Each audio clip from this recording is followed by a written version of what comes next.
하나님은 아무 경고 없이 심판하시지 않습니다. 언제나 먼저 말씀하시고 여러 방식으로 신호를 보내십니다. 그 신호는 갑작스럽게 찾아오는 재난이 아니라 일상 속에서 조용히 들려오는 불편한 찔림, 말씀을 들을 때마다 반복되는 경고, 기도 중에 자꾸 떠오르는 불안감처럼 드러납니다. 그런데 우리는 종종 그것을 그냥 기분이 그렇겠지, 내가 예민해서 그렇겠지라며 넘겨버립니다. 결국 무시된 경고는 시간이 흐를수록 감각을 마비시키고 더 이상 듣지도 느끼지도 못하는 상태에 이르게 만듭니다. 성경은 하나님은 오래 참으시되 결코 무관심하시지 않다고 끊임없이 말합니다. 문제는 하나님의 음성이 멈춘 것이 아니라 사람들이 더 이상 들으려 하지 않는 것입니다.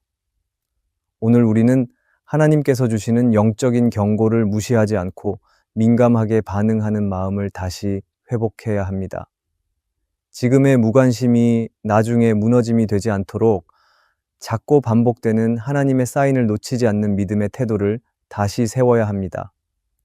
지금 이 말씀을 통해 혹시 우리 안에 이미 주어지고 있는 경고는 없는지 하나님 앞에서 겸손히 돌아보는 시간이 되기를 바랍니다. 첫째, 삶에 반복되는 문제를 하나님 없이 해결하려 하지 마세요. 반복되는 문제는 누구에게나 있습니다.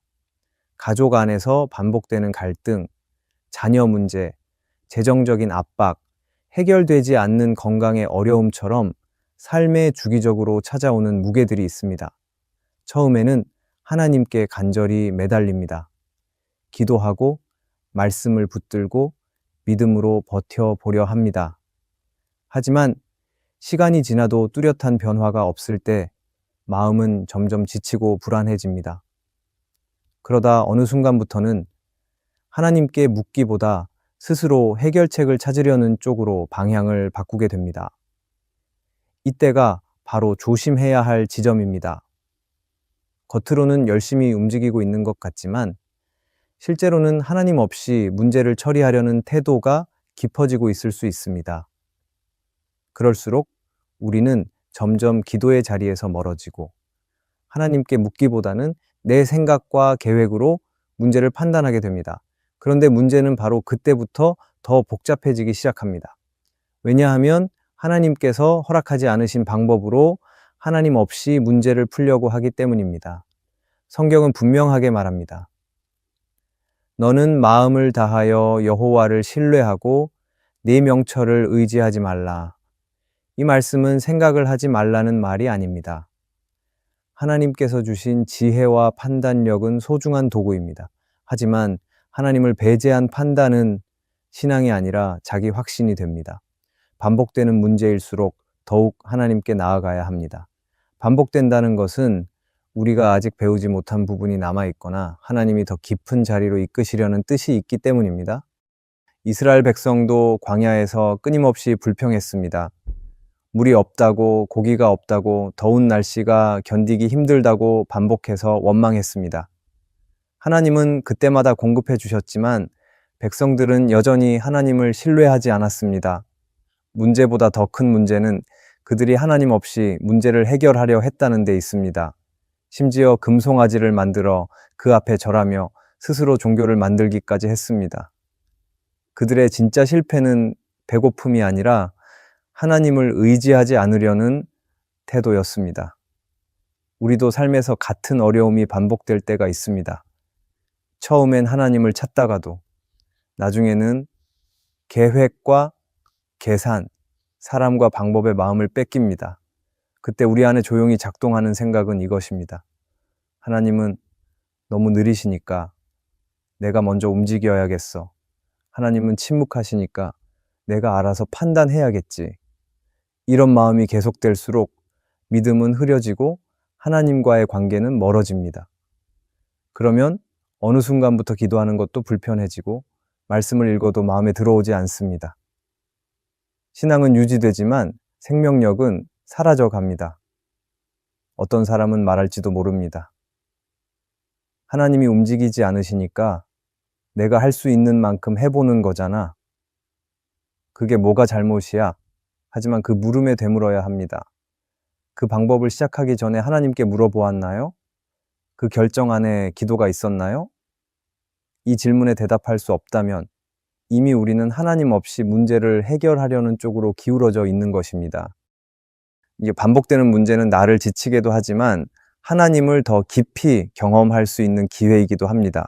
그 문제 속에서 하나님을 찾고 하나님께 물으며 하나님 안에서 길을 찾기 시작할 때 그 상황은 단순한 문제를 넘어서 믿음의 여정으로 바뀌게 됩니다. 그리고 바로 그 자리에서 하나님은 일하십니다. 해결보다 더 중요한 것은 내가 지금 누구에게 기대고 있는가입니다. 지금 어떤 문제 속에 있는지 혹은 반복되는 어려움 속에 스스로 방법을 찾고 있는지 돌아보아야 할 때입니다. 하나님 없이 익숙하게 해결해 온 문제들이 있다면 오늘부터는 다시 하나님 앞에 묻는 자리로 나아가야 합니다. 다시 기도의 무릎을 꿇고 하나님께 도움을 구하고 내 판단보다 하나님의 뜻을 기다리는 믿음의 태도로 돌아가야 할 때입니다. 하나님은 그런 사람을 결코 외면하지 않으십니다. 내가 다시 주님을 의지하기를 지금도 기다리십니다. 삶에 반복되는 문제를 하나님 없이 해결하려 하지 말기를 바랍니다. 둘째, 죄에 대한 두려움보다 합리화가 앞서는 것을 조심하세요. 죄는 처음에는 부담스럽고 무섭게 느껴집니다. 하지만 반복되면 익숙해지고 익숙해지면 그 죄를 감추는 방식도 정당화하는 말도 점점 자연스러워집니다. 그러다 보면 더 이상 죄를 회개하려는 마음보다 나름의 이유를 찾고 상황을 핑계 삼으려는 태도가 앞서게 됩니다. 문제는 그 순간부터 마음이 죄에 대해 민감하지 않게 된다는 사실입니다. 죄 자체보다 그것을 그대로 둔 상태가 더 위험해지는 이유가 여기에 있습니다. 성경은 죄에 대해 명확하게 말합니다. 사사기 시대가 무너진 이유도 사람들이 자기 소견에 옳은 대로 행했기 때문입니다. 옳고 그름의 기준이 하나님이 아니라 자기 마음이었기 때문에 죄는 죄가 아니게 되었고 죄의 결과는 삶 전체를 무너뜨렸습니다. 하나님은 죄보다 먼저 그 죄를 두려워하지 않는 마음을 경고하십니다. 회개할 기회가 주어졌을 때 돌아서지 않으면 죄는 더 깊이 마음을 사로잡고 결국 하나님의 음성조차 들리지 않게 만듭니다. 성경 다윗의 이야기를 보면 이 사실이 분명해집니다. 그가 밧세바에 죄를 지었을 때 처음에는 그것을 숨기려 했습니다. 우리아를 전쟁터에 보내 죽게 한 것도 자신의 죄를 감추기 위한 방법이었습니다. 다윗은 이 모든 일을 계획하며 스스로 합리적인 판단을 했다고 여겼을 수 있습니다. 하지만 그 판단 뒤에는 하나님에 대한 두려움이 사라진 마음이 있었습니다. 결국 하나님은 나단 선지자를 보내 그 죄를 드러내셨고 다윗은 무너졌습니다. 그러나 그가 회복될 수 있었던 이유는 죄에 대한 두려움을 다시 되찾고 진심으로 회개했기 때문입니다. 우리는 스스로에게 이렇게 말할 때가 있습니다. 어쩔 수 없었어. 이 정도는 다들 하는데 하나님도 내 형편 아시잖아. 이런 말은 위로처럼 들리지만 사실은 죄를 더 이상 무겁게 여기지 않겠다는 자기 내부의 결정일 수 있습니다. 그런 말이 습관처럼 반복되면 죄는 더 이상 죄로 느껴지지 않습니다. 바로 그때 하나님은 말씀보다 양심을 통해 또 반복되는 상황을 통해 경고하십니다. 돌아오라, 지금이 그때다. 그러나 그 경고조차 흘려버리면 마음은 단단해지고 회개는 더 어려워집니다. 어떤 사람은 이렇게 생각할 수도 있습니다. 죄를 지을 수밖에 없는 상황이잖아. 하나님은 이해하실 거야. 물론 하나님은 우리의 약함을 아십니다. 그러나 나의 약함이 죄를 당연시해서는 안 됩니다.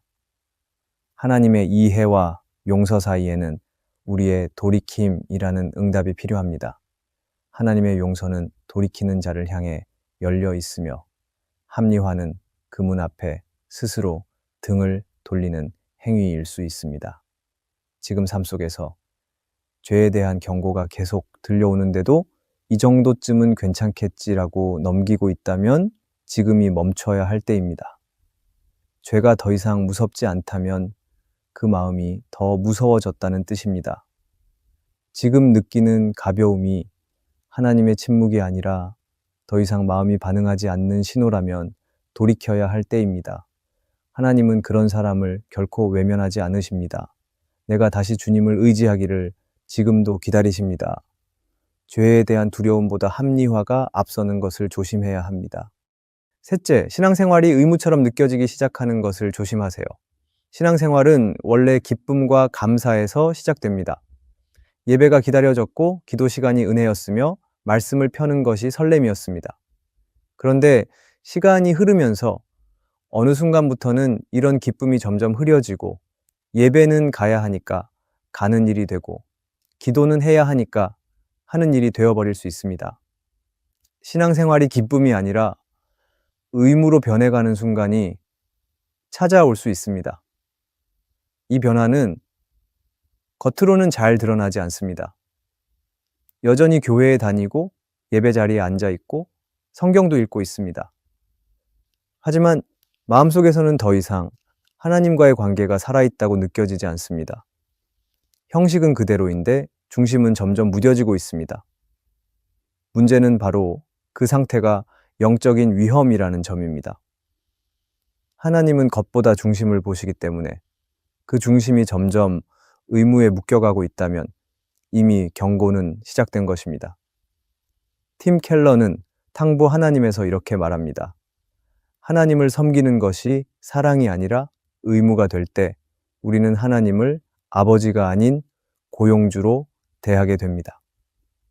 이 말은 신앙생활의 핵심이 관계라는 것을 분명하게 보여줍니다. 하나님은 일방적으로 명령을 내리시는 상사가 아니라 사랑으로 우리를 부르신 아버지이십니다. 그런데 우리의 신앙이 관계를 잃고 책임감과 체면에 매여 움직이기 시작하면 하나님을 더 이상 아버지로 느끼지 못하게 됩니다. 그리고 신앙생활은 부담으로 느껴지기 시작합니다. 이런 상태에 빠지면 예배는 하나님의 임재를 구하는 자리가 아니라 시간 채우는 습관이 됩니다. 기도는 하나님과 대화하는 시간이 아니라 정해진 기도를 반복하는 습관이 됩니다. 말씀은 살아있는 진리가 아니라 읽어야만 되는 숙제가 됩니다. 감정이 메마른 것이 문제가 아니라 그 메마른 상태를 방치한 채 익숙해지는 것이 진짜 문제입니다. 더 무서운 것은 이렇게 신앙이 의무로 굳어지는 과정이 너무 천천히 일어나기 때문에 본인은 자각하지 못한다는 점입니다. 여전히 교회에 다니고 있으니까 괜찮아. 겉보기엔 신앙생활 잘하고 있어. 이렇게 스스로를 안심시키면서 내면은 조금씩 하나님과 멀어지고 있습니다. 하나님은 침묵하시는 것이 아니라 우리가 반응하지 못하는 상태에 이르렀다는 사실을 돌아보아야 합니다.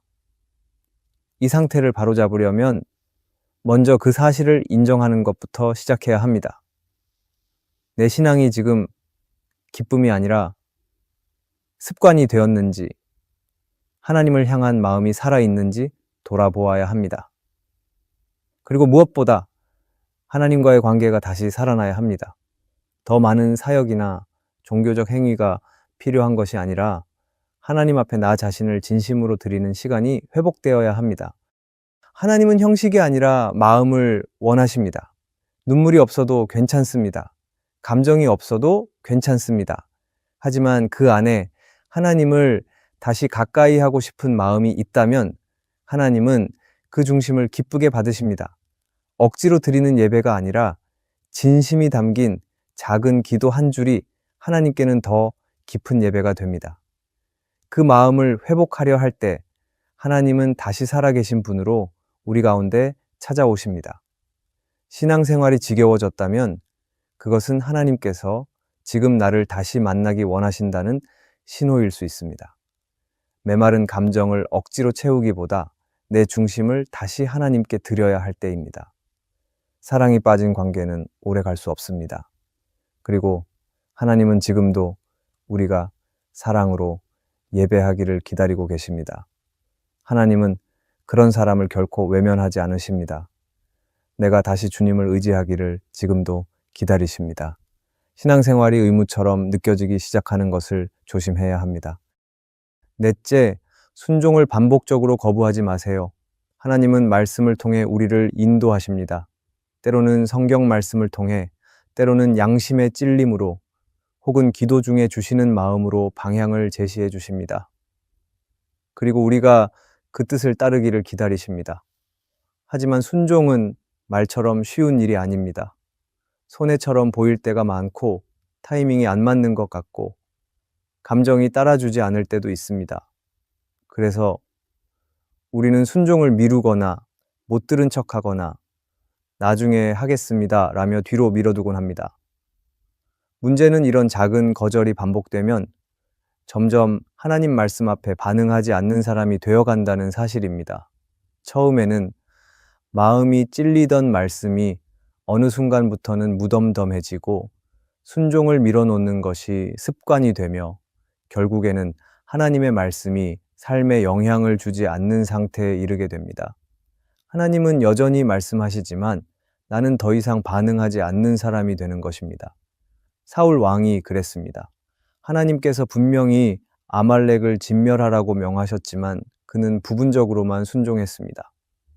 백성의 말을 듣고 좋은 소와 양을 남겼고 자기 뜻대로 판단했습니다. 겉으로는 하나님을 위하는 행동 같았지만 실상은 하나님의 명령을 자기 방식으로 수정한 것이었습니다. 그 결과 하나님께서는 사울을 버리셨고 그의 왕위는 끝이 났습니다. 사울은 한 번의 실수로 무너진 것이 아니라 순종을 반복적으로 거부하며 스스로 중심이 된 결과를 맞이한 것입니다. 우리도 하나님께서 감동 주시는 일이 있을 때 지금은 바쁘니까 여유가 생기면이라고 말하며 미룰 수 있습니다. 용서해야 할 사람을 떠올리게 하셨을 때 시간이 지나면 풀리겠지 하며 피할 수 있습니다. 하나님께서 삶의 어떤 부분을 정리하라고 말씀하실 때 나중에 할게요라며 넘길 수 있습니다. 그 순간은 작아 보이지만 그 선택이 반복되면 점점 순종의 기회는 마음에서 멀어지고 결국 하나님과의 거리도 멀어집니다. 어떤 사람은 이렇게 말할 수도 있습니다. 순종은 원래 어려운 거니까 나중에 여유 생기면 해도 괜찮지 않나요? 물론 하나님은 우리의 형편과 연약함을 아십니다. 그러나 하나님은 우리의 완벽함보다 중심을 보십니다. 지금 당장은 온전히 할 수 없더라도 주저하며 순종하려는 마음, 작지만 진심으로 반응하려는 태도를 기뻐하십니다. 하지만 반대로 순종을 의도적으로 미루고 고의적으로 거부하고 마음을 닫아버리는 상태는 하나님 앞에서 결코 가볍게 여겨질 수 없습니다. 순종은 타이밍이 중요합니다. 지금 마음이 움직일 때 반응하지 않으면 나중에는 그 감동조차 사라질 수 있습니다. 하나님은 지금도 말씀하십니다. 삶의 한 부분을 돌이키라고, 이제는 그만 멈추라고, 더 이상 내 방식대로 살지 말라고 말씀하십니다. 그 음성 앞에 내가 반응하지 않는다면 문제는 말씀의 능력이 아니라 내 마음의 완고함일 수 있습니다. 반복적인 불순종은 점점 하나님의 음성을 흐리게 만들고 결국 하나님의 뜻을 듣지 못하는 사람이 되어버립니다. 그래서 작은 감동일수록 즉각적인 반응이 중요하고 불편하게 느껴지는 말씀일수록 더욱 귀 기울여야 합니다. 하나님은 순종을 통해 우리를 빚으시고 순종 속에서 우리를 가장 복된 길로 이끄십니다.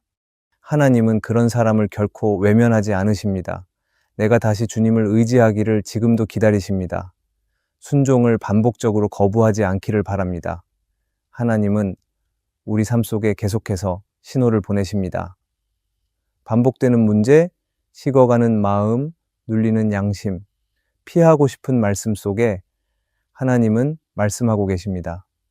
그 경고는 우리를 정죄하기 위함이 아니라 돌이켜 다시 생명으로 이끌기 위한 부르심입니다. 문제는 하나님이 말씀하지 않으시는 것이 아니라 우리가 너무 익숙해져 더 이상 반응하지 않는다는 데에 있습니다. 삶에 반복되는 문제를 스스로 해결하려는 마음이 깊어지고 있다면 지금 멈추어야 합니다. 죄에 대한 두려움보다 합리화가 앞서고 있다면 하나님 앞에서 다시 서야 할 때입니다. 신앙생활이 기쁨이 아닌 의무로 흐르고 있다면 하나님과의 관계를 다시 회복해야 합니다. 작지만 반복되는 불순종이 있다면 지금이 순종을 다시 시작할 시간입니다. 하나님은 아주 조용한 방식으로 말씀하실 때가 많습니다. 그 조용함 속에서 귀 기울이지 않으면 어느새 우리는 말씀도 경고도 은혜도 지나쳐버리게 됩니다. 오늘 이 말씀이 하나님의 부드럽지만 분명한 경고로 들려지기를 바랍니다. 하나님은 그런 사람을 결코 외면하지 않으십니다. 내가 다시 주님을 의지하기를 지금도 기다리십니다. 하나님께서 주시는 영적인 경고를 무시하지 않기를 바랍니다. 오늘의 말씀이 은혜가 되셨다면 댓글에 아멘이라고 적어주시면 감사하겠습니다. 여러분들이 남겨주시는 댓글은 정말 큰 힘이 됩니다. 그리고 여러분들이 눌러주시는 좋아요와 구독도 큰 힘이 됩니다. 오늘도 함께 해주셔서 감사합니다. 기도하겠습니다. 하나님, 때로는 마음이 무뎌지고 말씀 앞에 반응하지 않을 때가 있었습니다. 돌아보면 분명히 경고하셨지만 듣지 않고 지나친 순간들이 많았습니다. 이제는 그 음성 앞에 멈추게 하시고 다시 순종의 자리로 나아가게 하여 주시옵소서.